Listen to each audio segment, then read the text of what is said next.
My entire town is obsessed with an app called MiMik. If someone you know is talking about MiMik, please don't let them download it. This all started when my family moved to this small logging town in the Pacific Northwest about a month ago after my parents' messy divorce. To put it bluntly, my dad found nudes on my mom's phone from multiple guys in our town. She met them through various dating apps and it destroyed him. He packed up me and my little brother and moved us as far away from our old life as possible, to one of those foggy mountain towns where everyone knows your business and the biggest excitement is usually the high school making it to regionals. Dad developed this intense hatred of technology after everything that happened.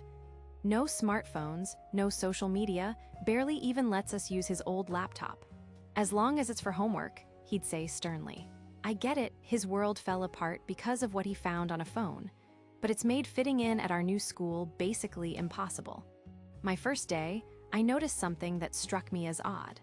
Almost every student was wearing the exact same style of flannel shirt, rolled up sleeves at the elbow in this very specific way that looked almost ritualistic. They'd even tied their shoelaces in these elaborate flower-shaped knots that must have taken forever to master. It's from MiMik, explained Jenny. She was assigned to be my hallway buddy for the first day of school. While her mood was chipper, she had this distant look in her eyes, like she was thinking about something else entirely while talking to me.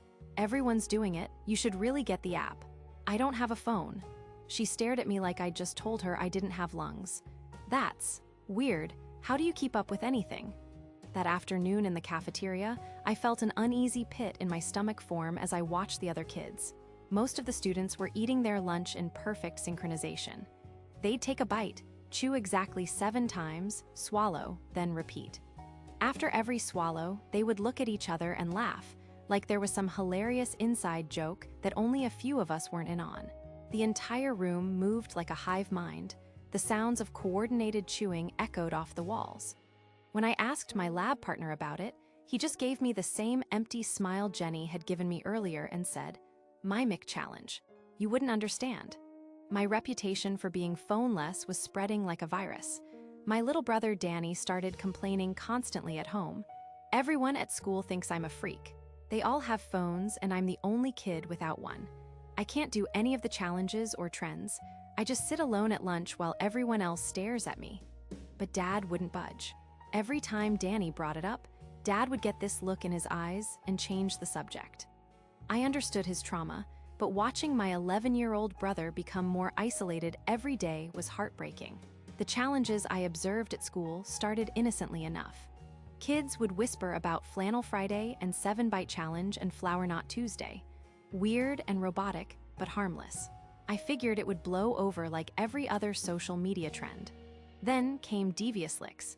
I was sitting in Mr. Frederick's biology class, taking notes on metamorphosis, when I felt something wet and warm slide across the back of my neck. I spun around to find Keith grinning at me with his tongue still slightly hanging out of his mouth. Got you, he whispered, like we were playing some perverted game of tag. What the hell is wrong with you? Devious Licks challenge. You're supposed to laugh now. I got you. But I didn't laugh. Everyone around us glared intensely toward the interaction, most with their phones out. I was half expecting someone to stand up for me and call out his disgusting behavior, but even the teacher started to chuckle as he lifted his phone's camera toward my direction. He got you good. Within hours, students were creeping up behind each other everywhere. During lectures, in hallways, at lunch tables. The wet sound of tongues on necks became as common as locker doors slamming. The most disturbing part wasn't the licking itself. It was how the victims reacted. They'd dissolve into these manic fits of laughter, like getting licked by a stranger was the most hilarious thing that had ever happened to them. Next up was hash rib tickle. I sat in horror as students began jabbing pencils, pens, even sharpened wooden rulers into each other's sides during class. Instead of crying out or asking for help, the victims would double over in hysterical laughter as blood pooled underneath their shirt, creating a bloom of crimson in the cloth. You got me, you totally got me. They'd wheeze, their eyes bright with joy. The teachers never tried to stop them. I noticed most of them checking their phones more frequently, scrolling through something with a distant expression and snarled lip. Things at home got worse too. Dad had been drinking more since the move, and Danny's constant complaints about not having a phone were wearing on everyone. Last Thursday night, it all came to a head. Danny was whining again about being left out at school, about needing a phone to fit in. Dad had already downed his fourth beer for the night, and I could see his jaw getting tighter with each complaint. "What do you want a phone for, huh?" He thrust himself out of the rocking chair, suddenly exploding, his voice slurring. "So you can send pictures of your small dick to half the girls in school?" "Dad," I tried to intervene. He whipped around to face me, his eyes wild and unfocused. "Don't dad me. What about you? I bet you're just dying to post slutty little videos for all the boys on MiMik like your classmates, aren't you?" The room went dead silent. Dad's face turned white as he realized what he'd said. He paused for a moment, his mouth struggling to form the words his brain desperately wanted to say. After another moment, he stormed off to his room without another word, leaving Danny in tears and me wondering how the hell my dad knew about MiMik. I left for school the next day without giving my dad so much as a glance. He let out a weak "hi" as I walked down the stairs, but I didn't want to hear anything he had to say right now. I childishly held up my hand to cover the left side of my face, obscuring my peripheral view of him. I couldn't even look at him. A group of kids cornered me after last period, led by Jenny and a few others I'd seen around. They all had their phones out, with that same vacant look in their eyes that I'd been seeing for weeks. "We can't let you stay disconnected anymore," Jenny said in a voice that didn't quite sound like hers. "You need to see what you're missing." I struggled as two boys from a grade above mine grabbed my arms and pinned me against the lockers. "What are you doing?" I screamed. Jenny retorted, "It's for your own good. Do you really want to be an outcast your entire life?" My eyes scanned the hallways desperately for anyone that could help. I froze when I spotted Mr. Fredericks peeking around the corner with a vicious smile on his face. Drool dripped down the corner of his mouth, vibrating slowly, as if he was giggling uncontrollably. He was recording me with his phone. Jenny lifted her phone to my face, and I closed my eyes instinctively. The glow from the screen was ungodly bright and pierced through my eyelids. I felt their cold, rough hands grab my face, reaching for my eyelids. It took everything in my power to resist their slimy fingers as they began to pull the skin below my eyes down. Sharp fingernails began to dig into my cheeks and forehead as I screamed in agony. I couldn't resist anymore. I opened my eyes. My brain couldn't immediately process what I saw. It was both beautiful and horrific at the same time. I found myself shifting through emotions as if they were on a conveyor belt in my body. Intense pleasure, followed by seething anger, followed by guilt and loathing.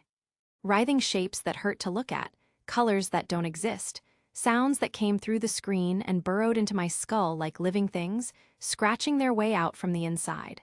I felt my consciousness starting to fray at the edges, reality unraveling into the abyss. I passed out. I woke up hours later on the bathroom floor with a bloody nose and a splitting headache. The school was eerily empty, even for 4 p.m. My head was spinning. As I walked down the deserted hallways, I finally noticed their disheveled state. Toilet paper splattered with a dark red fluid hung from the ceilings, draped over the lockers. Most of the classroom doors now featured different strange symbols painted on the windows. They hurt to look at. I headed for the exit and tripped over a pair of jeans left on the floor. I looked down and saw multiple piles of clothes scattered throughout the school. I just wanted to go home. When I arrived, there was a wrapped box on the kitchen counter with a note in Dad's handwriting. "Sorry I was so hard on you kids. I love you both. Love, Dad." I opened the box to find a brand new phone sitting on a silk pillow. My heart sank to my stomach as I noticed an empty space next to it. There was only one phone in the box, but the note said both. I ran upstairs to Danny's room and shoved the door open. It was empty. A pile of his clothes sat on the floor with something etched into the hardwood beneath them. Symbols that made my eyes water when I tried to focus on them, drawn in what looked like blood. Danny was gone. That was 2 days ago. Dad hasn't come home since that night. I've been alone in this house, afraid to leave, afraid to stay. Sometimes I hear Danny's voice, calling my name through the speaker of my new phone.